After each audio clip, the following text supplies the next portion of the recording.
Chapter 27. Ginger, are you feeling okay? The breeze is still carrying me, leaving behind trails of my blood for people to follow. But I have no option. The breeze seems to have taken me to a dark place now. A dark place that is so empty and so vast. I am lost in this place, and it may be space, but I am not entirely sure. There is no light source, yet I am clearly lit up, visible, despite the pitch blackness. I am standing on nothing.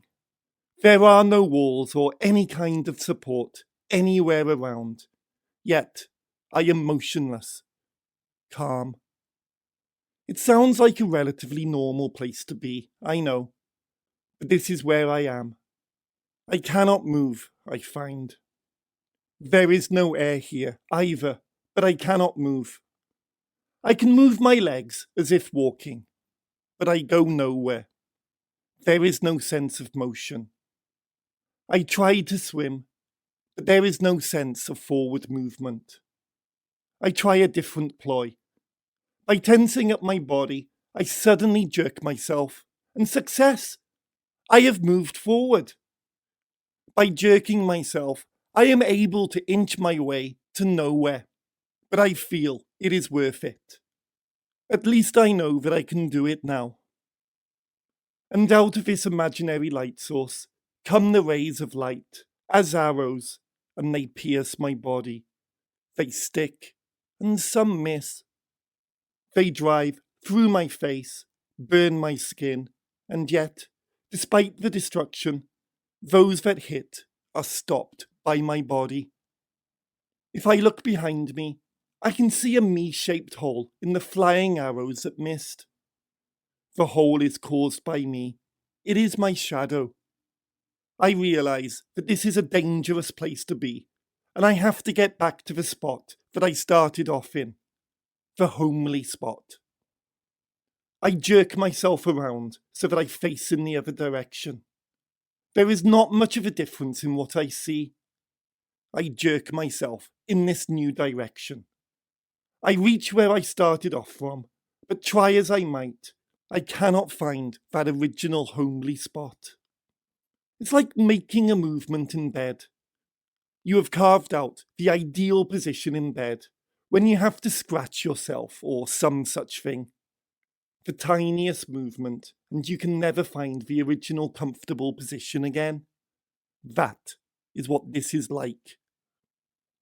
I know that I am getting so annoyingly close, but there is a warm part of me and one cold part, or my head itches, whereas my legs are in suspended bliss. And then the breeze blows me away, and I struggle to stay where I was, but I will never be where I was. That homely spot is fading away right now. After so long, as time does not exist here, I don't think, I slow down. I feel so far away. My body goes into shivers and I start screaming out. But there is nothing.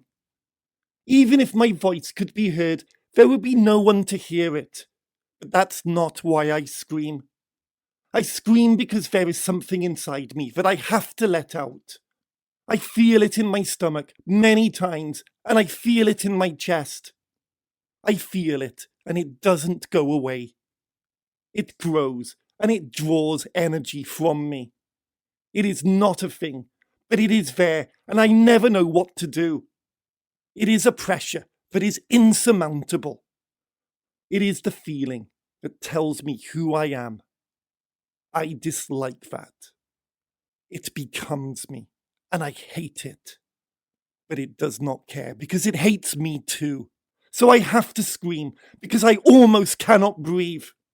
I open my mouth, and a power that I have never known before surges out of my mouth. I have no control of it, but this is the only way to release it, and release it I must by forming this language that only I can speak, but everyone can understand. And the pressure jumps away, and I now feel nothing inside me, because I released too much of myself, causing me to become dejected and sad and disappointed by myself, humiliated and threatened, destroyed. So I have to lie down. But there is nowhere to lie down here. I have to let the strength come back to me, which comes through the force of tears. If I can cry, that is. If not, I just have to lie here. But my shadow comes into this place, and I speak to it. I ask, why do you look so sad? It tells me, because I always die. This sounds like such a sad comment. And I ask, why do you always die? It tells me because the sun will come, and I live, and then the sun will go away, and then I will die. It tells me that it always gets swallowed up by bigger shadows, which makes it feel unempowered. But I say to it, but you always live the next day. And it tells me, that is what the problem is. There will always be another day, another time that I will live again. I always hope that when I die, it will be the final time. But it never is. There will always be another rebirth. It tells me that one day I will die, and I may be buried, or I may be cremated, but either way, I shall be out of the sun's rays, and then I, the shadow, can finally be lain to rest. It tells me that it's a difficult life, that it is painful, and that it is never ending. Because when it does end, it can only start all over again. I have no idea what to say. I can just look at my shadow which, with the passing of the invisible light, has caused it to grow and to stretch.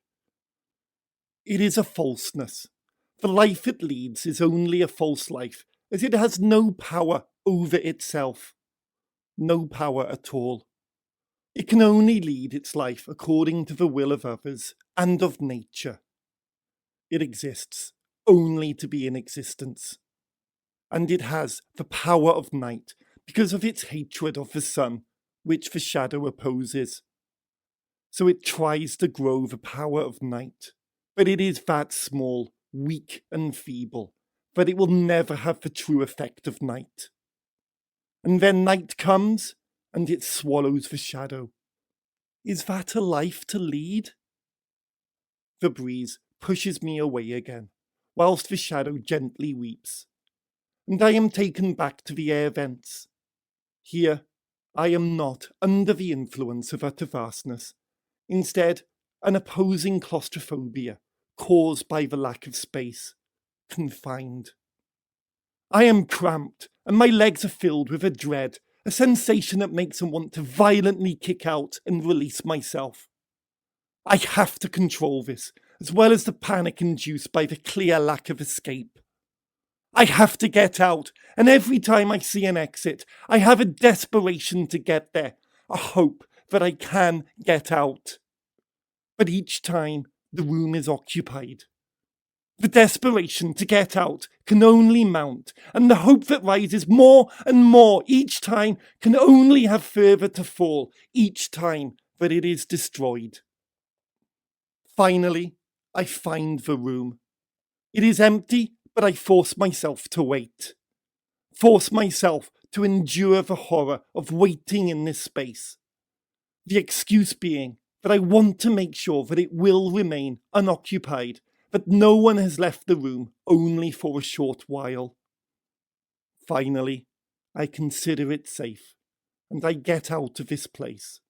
A slight disappointment, as I have to leave a nightmare to return to a more normal place. But I am no longer marked out because of this torture. I look around me. It is a kitchen, I believe.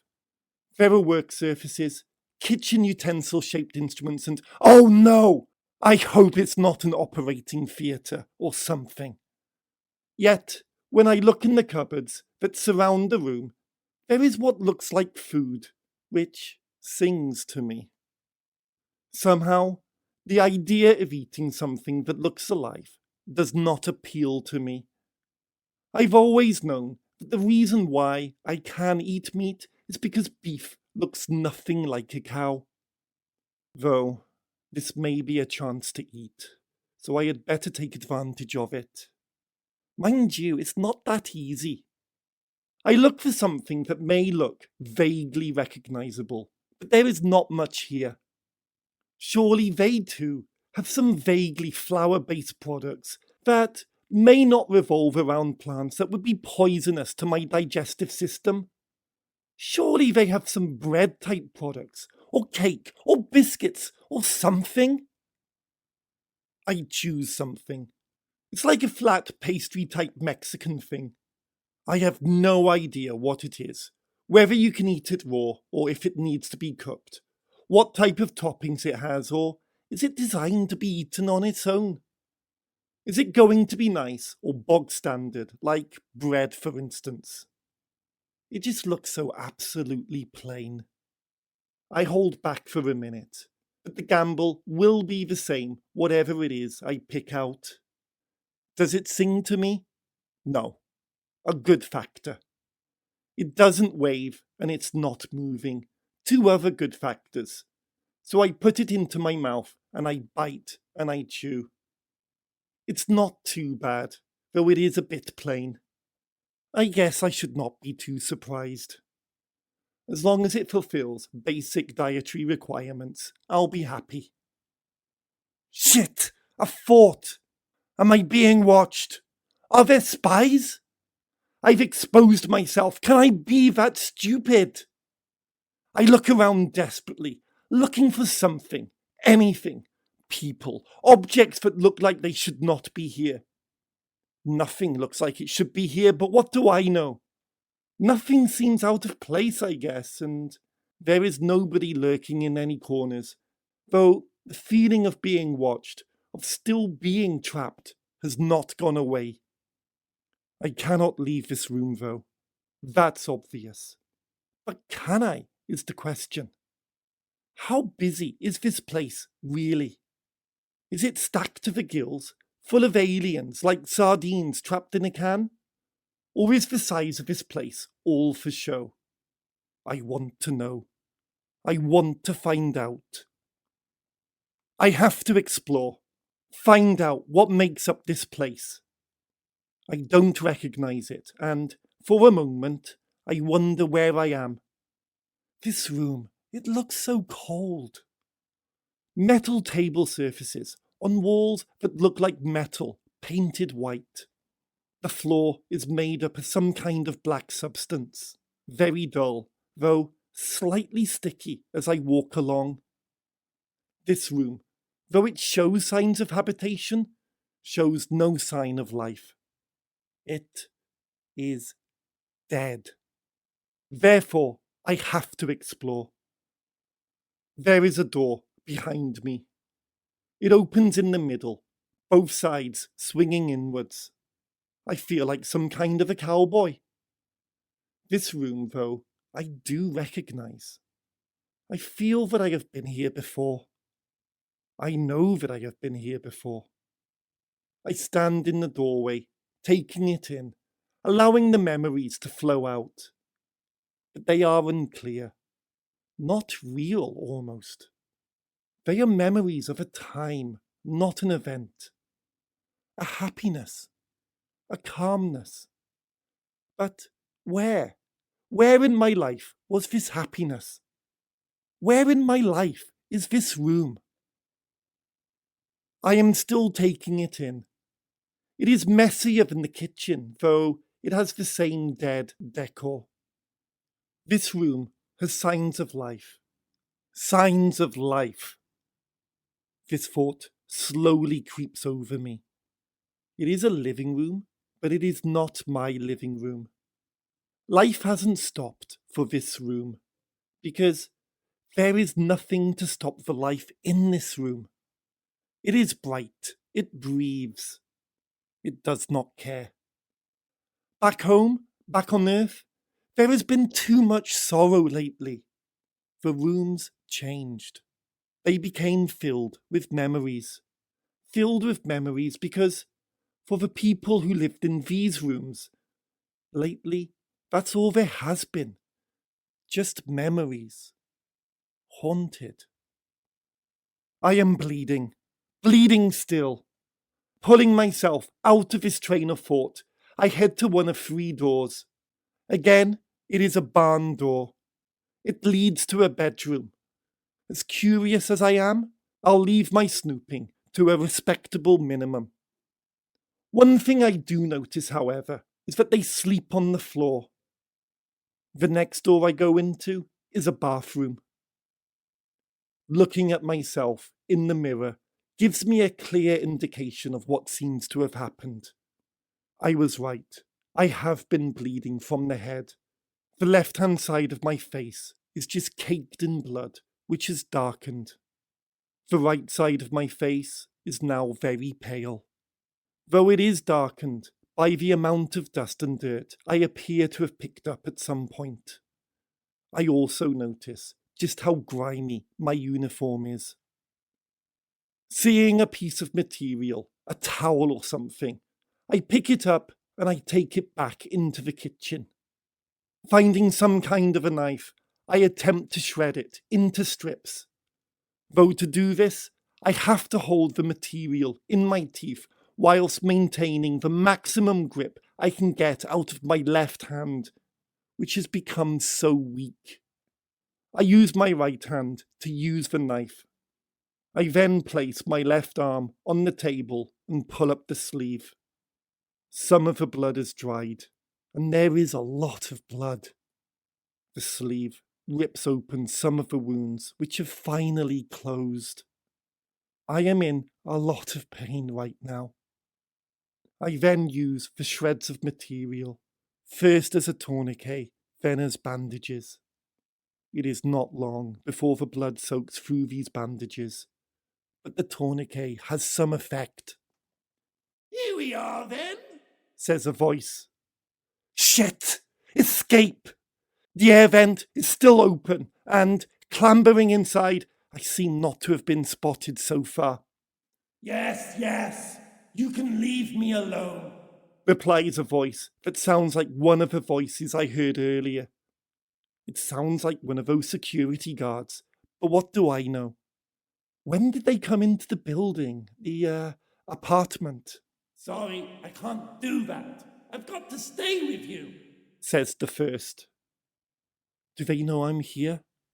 "Oh yes, I'm sorry. You've got to stay with me until I die tomorrow." "Yes, that's right." No. "Well, having once been chief of security, I think I know that there is absolutely no way for me to escape, with or without you to guard me." This does not fill me with confidence. "Doesn't matter. I've still got to stay with you until the moment of your death, tomorrow morning." "Die? I wish that he'd die. If I had the chance, I'd like to blow up a bomb in his face, or shoot him or something." "Traitor! You should die for that remark." "I already am. Encore!" "Well, that's not a nice thing to say, is it?" I think I hear them coming into the kitchen area now. Their voices certainly are getting much louder. "What the hell is this? No life. What is that meant to mean? Dead? Are you some kind of a funny guy? It's your room, mate. Write whatever you want to write." There is a scuffle, followed by a slap, as something hits a wall or something. "I did not write this. Now tell me, is this some kind of a sick joke? Because I fail to see the funny side." There is another scuffle, and I decide to make my move. Daring to look, I notice that the alien, who seems to have captured the other alien, is now on top of a prisoner who is lying on the floor, grasping the captor, pushing him away. I know that this first alien is the one who has captured the other, because he starts to say, "If you don't let go, I will personally see your death orders through this minute." or at least I imagine that is what he would have finished off saying, as I hit him hard across the head with a heavy rectangular object halfway through. He gracefully allows gravity to slowly pull him to the floor. The prisoner alien looks surprised. He hadn't seen me either. I just hope, if he is some kind of a traitor, I can get him on my side. My word. You're that human thingy, aren't you? I whip out my gun. I am now face to face with my frenemy. It's up to him to decide. Why does he speak English? How can I understand it? Speak alien! I scream as I need something to become clear. The noises are unintelligible. Maybe he's making them up, but it sounds right. Maybe it's my head screwing up the language, but it sounds enough. I ask him to stop and carry on in English. Then I say to him, yes, and if you want to stay alive, come with me. It smiles. I'm sure your puny little thing won't hurt me. This is where my surroundings slowly begin to soak in. Around me is writing. Writing that wasn't here before. Words like dead. Where is the life here? More words. Not here. But they are all written in blood, still drying, fresh. Behind me are faint trails of blood. Below me, a pool is forming. Yet, I did not write these words. I stand there, motionless. I'm trying to push thoughts into my head, trying to make sense. The room has gone out of focus. It is not important right now. I am searching my head, looking for some kind of an answer, a sequence of memories to explain the reason for these words, how they got here, but my mind throws up nothing.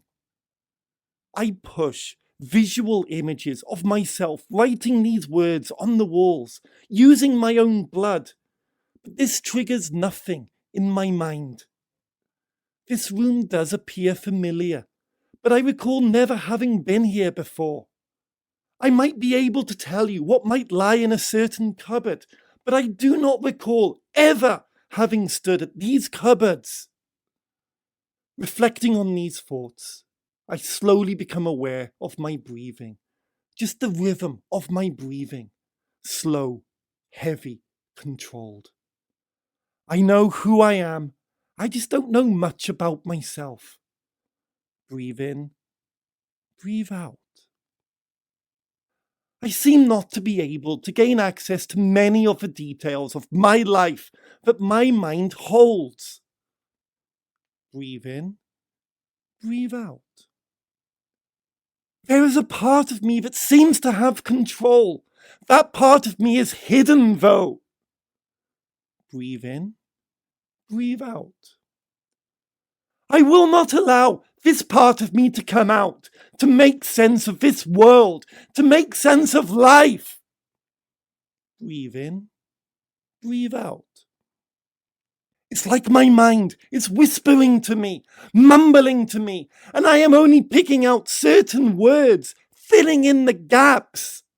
I need to find myself, find that part of me.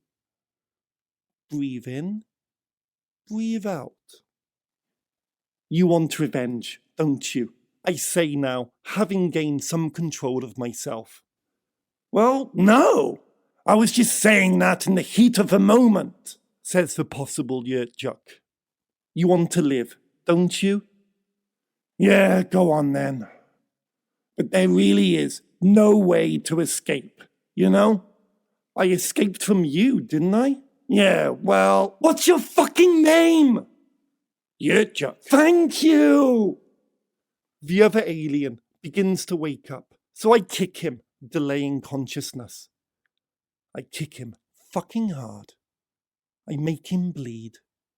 Too fucking right. Coming, I say. Listen, It looks like you're bleeding pretty badly, actually. Let's at least clean you up first. He moves me over to a basin. Water jets up from the bottom.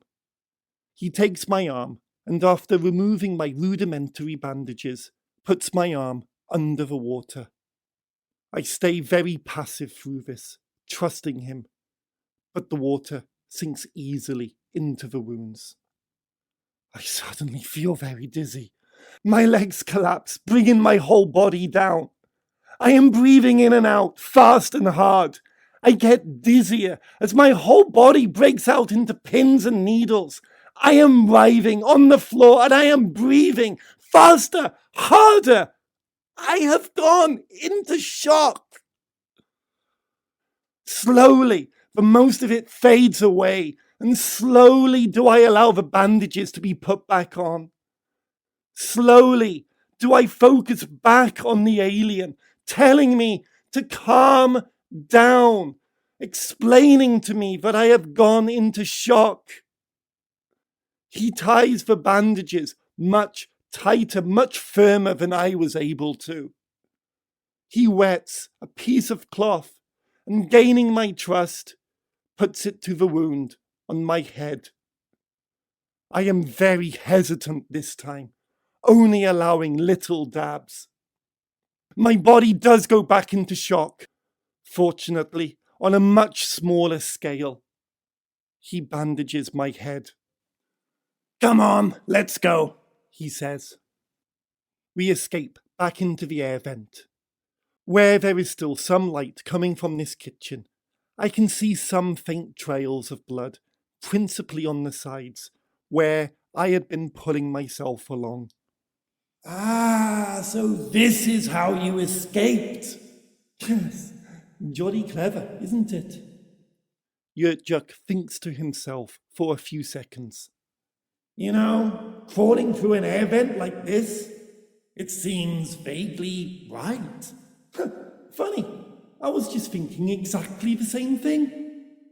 You know, for another species, you are really nice, you know?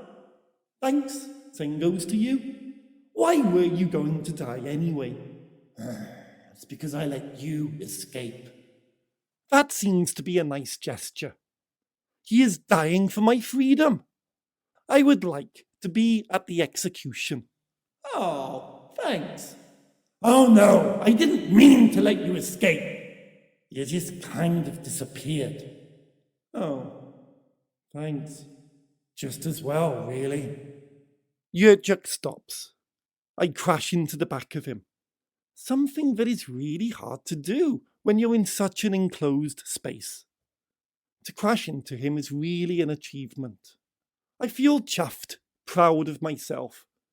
Could you ever see an alien doing that? No, but us humans can. Is this in any way racist? Actually, I think to myself, there is a lot to think about here. I think about the Roman Empire, the British Empire, the French Empire, African slavery. What is this? Other than one race trying to dominate another race, despite all its reasons, excuses, scapegoats. I think about this situation here, now. We have one alien race trying to dominate a human race.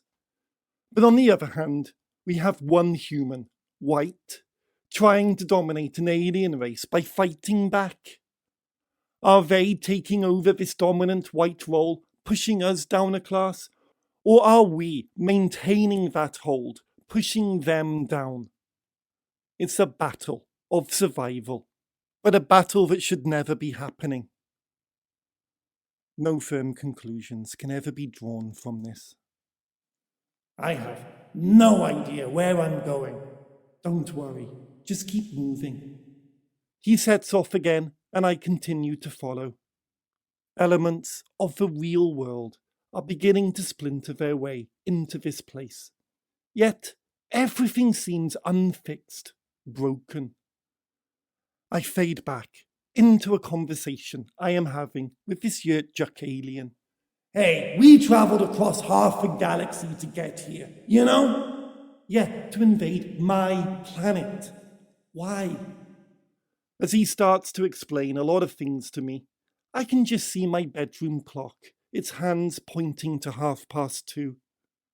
The walls around the clock are dark, some streaks of light across it, suggesting it is the morning. But the patterns of light on the walls do not seem to correlate. They seem too random. As I stare, they start swirling ever so slightly, but I can feel the nausea creeping up over me. I close my eyes, tilt my head back, and gasp for air. I slow myself down, and the nausea passes. I bring my head back down and open my eyes. They fall on the clock. It is still 2:30. I close my eyes and wait to go back to sleep. Eventually I zone back in on Yurtjuk. It was hoped that we would be able to come to a compromise with you humans and that we would live in peace with you, he concludes. Well, I say, what happened then?